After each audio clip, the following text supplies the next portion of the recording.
প্রিয় রাজা নৃত্য করছেন শুনে বারান্দায় এসে নাচ দেখতে লাগলেন। নাচ শেষে আবার দুর্গা মাই কি জয় ইত্যাদি জয়ধ্বনি দিতে দিতে মাঝ গঙ্গায় বিসর্জন করা হলো প্রতিমা।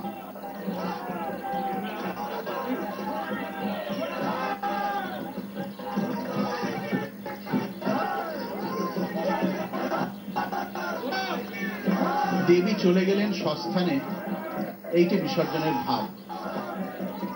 এ বিষয়ে নানা ব্যাখ্যা পাওয়া যায়। বিসর্জন হলো দেবতার নিজ রূপে অবস্থান।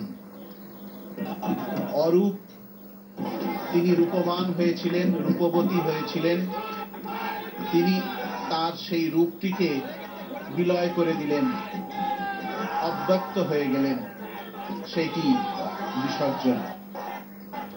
দেবতার আসা যাওয়া সাধকের মনের ব্যাপার, নইলে যিনি সর্বব্যাপী তার আবাহনই বা কি আর বিসর্জনই বা কি।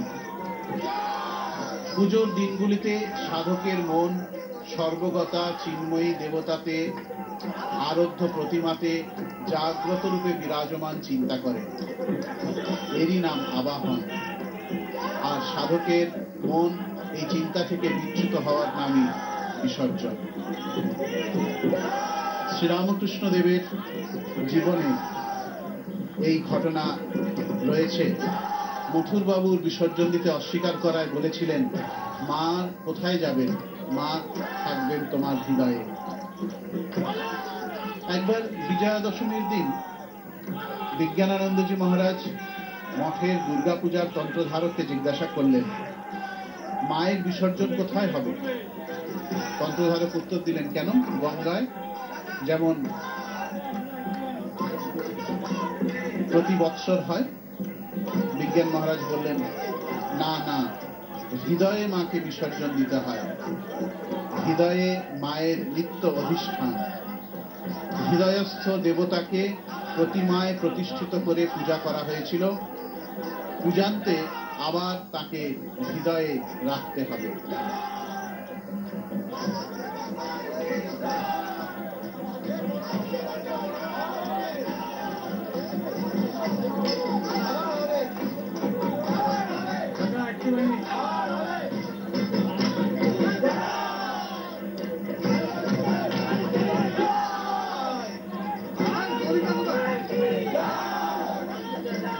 বিজয়ের দিনে বাঙালির মনে একটি বিষণ্ণ ভাব থাকে। কবির ভাষায় বিসর্জি প্রতিমা যেন দশমী দিবসে। কিন্তু এই বিষাদ এইটি কিন্তু স্থায়ী নয়, মূল সুর নয়। বিজয়া আনন্দ উৎসব বলে।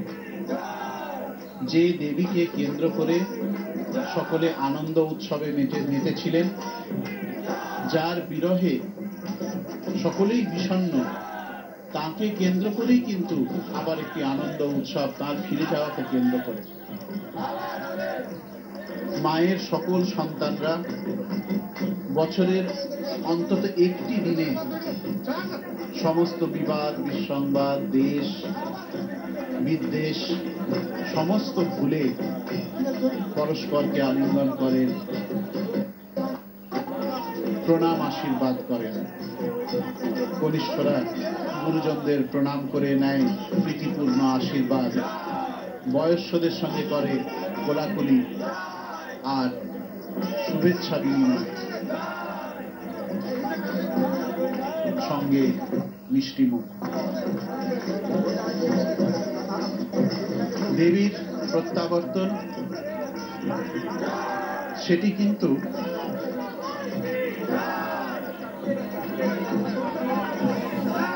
শাস্ত্রীয় মতে সকালে দর্পণ বিসর্জনের সঙ্গেই হয়ে গিয়েছে।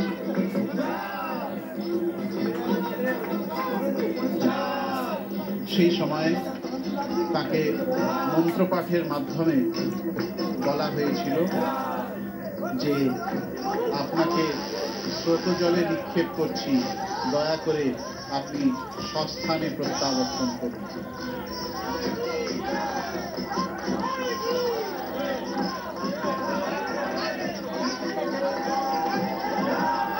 নিমজ্জম ভাসি সম্পূজ্য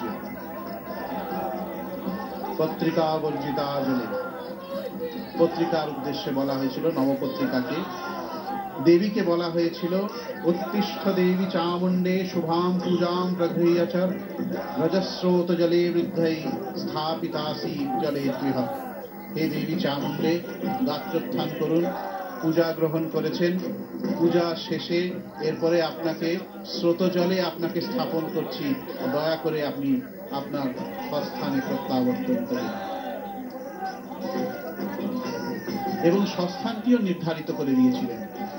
তিষ্ঠ তিষ্ঠ পরে স্থানে স্বস্থানে পরমেশ্বরী যত্র ব্রহ্মাদয় সর্বে সুরাস্তিষ্ঠন্তি মে হৃদি। আমার হৃদয়ে ব্রহ্মাদি সমস্ত দেবতাদেরই অবস্থান। আপনি সেইখানে ফিরে যান, কারণ এইটি আপনারও স্বস্থান।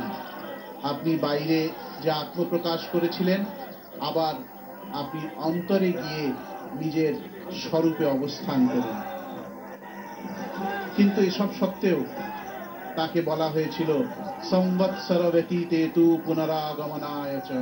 মা, পরের বছর আবার আসবেন, আপনি পরের বছর আবার আসতে হবে। আমার